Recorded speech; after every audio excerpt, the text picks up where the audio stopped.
Carolyn Dube here. What's the play for today? Well, today I am introducing my never-ending calendar stencils over at Stencil Girl Products. Now, these are basically a way for me to capture dates and that type of thing in my art journal with the flexibility of being able to use all the techniques you can use with stencils to do that. And I'm going to show you a couple of different ways you can use these and combine them to get some different looks to create journaling spots or to capture the date inside your art journal. And I'm going to use them to build this art journal page. I'm going to show you different ways that you can create the journaling spots and also how you can get any year that you want out of any one of these stencils. Well, enough of my talking, come check it out. Well, here are my never-ending calendar stencils, both the 6x6 and the 4x4. I'm going to work mostly with the 4x4 in this video, and as I'm doing this, I'm going to tape this down, and that's going to do two things for me. One, it's going to keep it very precise and still to give me the crispest stenciling, and then it's also going to protect those edges because that's where I tend to over-stencil. Now, what I'm doing this on is a 5x8 index card, and I'm just using plain acrylic paint, black paint and a cosmetic sponge. The trick, if you want it to be very crisp, is to use very little paint. So you want it to be a very dry cosmetic sponge. And then also, too, you want to just keep going up and down. You'll notice that I'm not really always going up and down in the motion. I tend to go side to side. So it's more of a do as I say, not as I do kind of thing. But that's what you need to do if you want a super crisp paint stenciling look. What I'm going to do now is show you another way that you can use this exact same stencil. Now this time what I'm going to do is not stencil everything. I'm going to put that tape right back on there, but I'm going to use a different sponge. And the little sponge that I'm using is just the remnants, the top part of another sponge. I don't throw any of these sponges away, but what I wanted was a narrower sponge because all I'm going to do is stencil the words of the month. The words of the month? The names of the month. Well, you know, they're words, months. You know what I mean. I'm just going to go right around the outer ring, doing the same kind of thing with a small amount of paint. And that way it's a very dry cosmetic sponge. If I use a lot of paint or a very fluid paint, what happens is it runs underneath the stencil, which is a look that I love, by the way. But for this one right now, I don't want that. I want more of a crisp image. And so now what I've got is a space in there that is ready for me to do some journaling in it. Well, now I'm going to show you another variation with this. I've gone around and done the edge just like I did the last one, except this time what I'm going to do is stencil just one of the numbers. Now to get in there, I could mask it off with tape and be all precise and careful, but no, that is not how I'm going to go about this. What I'm going to do is grab a cosmetic sponge, and they cut beautifully with scissors, and I am just going to cut myself down to a very small cosmetic sponge, small amount of paint on there, and then I'm going to pick just one number to stencil. So very quickly and easily you can get lots of different looks and uses from this one never-ending calendar stencil. Well, now I'm going to get the one ready that I want to use in an art journal for some play today. And I'm actually going to take the 6x6 never-ending calendar, and I am going to put one of those numbers in there. So I'm going to have a bigger looking number inside that ring of months. And I'm going to be using this in a Christmas themed art journal page. So what I want to do is put the 25th on there.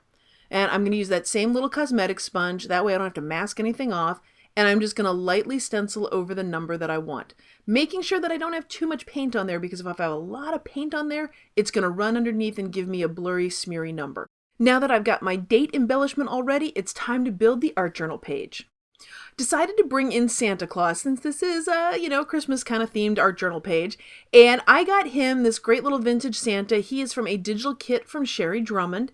And with this guy, now I've got this on, I've glued it on, I was so excited, and then I realized, oh, I want to put some background on him. Now maybe if I'd thought this through carefully, I would have put the pink background down first, but you know what we're going to say, that's just an oops, an outstanding opportunity presenting suddenly. And now I'm just going to paint with some pink acrylic paint right around him. Now, again, I thought, wow, I should have thought of the pink first, but I actually kind of like the little white haze around him, because I'm not going to paint this super fussy and get right up to the edge perfectly. And I'm not going to leave him as super traditional. That sort of lighter, brighter pink background is just screaming the rainbow's needed here to me. So I'm going to bring out the rainbow. I'm just putting a little bit of paint on brushes and adding some touch-ups, some accents to dear old Santa here. Because who doesn't need a little lime green? Or perhaps a little extra pop of hot pink? I mean, really, that just makes everything better. Well, hey, by the way, if you're enjoying this video so far, I'd love it if you hit that like button. And if you'd like to see more of my videos, never miss when I have a new one, hit that subscribe button. That way you'll know each time I have a new video out. And of course, you can find more of what I'm up to, definitely playing around with lots of color in the rainbow, over on my blog at acolorfuljourney.com, where I've got a newsletter and I've got a free workshop, all sorts of goodies over there for you to check out.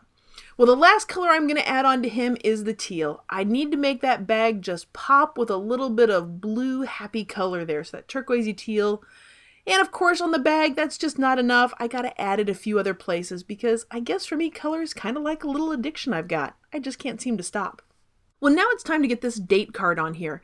And I could cut this out with a paper cutter and get it to be perfectly square, but I'm not willing to get my paper cutter out. And I could cut it out in a circle, except that I don't really cut things in a perfect circle. So what I'm going to do is create a decal edge to it. Now I could go find those old decal edge scissors that I've got somewhere, or I can just kind of wiggle it while I'm cutting around it, and that'll give me just sort of a loose, playful kind of edging to it, and that really kind of matches this Santa. He doesn't look like a super precise kind of Santa, does he? Not to me either. So now I'm going to put my journaling spot and date spot up on the top. I am going to just hit that with a little glue stick and glue that thing down in place. Well, now I want to put the year on here, and I am going to use Santa for that. So right along the edge of his coat, that is where I want to put 2015. Oh no, on my never-ending calendar stencil, I don't have 2015. Oh, but yes, I do.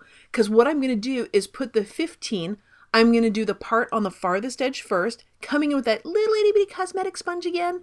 That way I don't have to mask anything off. And then notice how I use the 15 to help me line up the 20. So I'm going to see that I can see the 1 in there, and then I'm lined up at about the same level. And then I'm going to put my 20. And that's how I actually line up if I want to do a row of things with a stencil, is I just see it and then slide over from it. So now I've got the year right on my Santa. All that white space, yeah, it's not going to stay. It can't stay with me. It needs some color on it. And so it's just acrylic paint that I'm running around the edge. It's just loosely going around the words. And then, of course, that white in the middle, I could leave it, but no, it needs to become a color. And once I get that color in there, now this page is all ready and waiting for me so that right after Christmas, I have a spot where I can journal in, and I've got some open space around the edges where I can add some photos from our Christmas celebrations. Well, thanks for joining me for today's play. And I'd like to wish you a very happy, merry holidays. No matter what you celebrate this month, may it be the best that it can possibly be. And thank you for being a part of this colorful journey.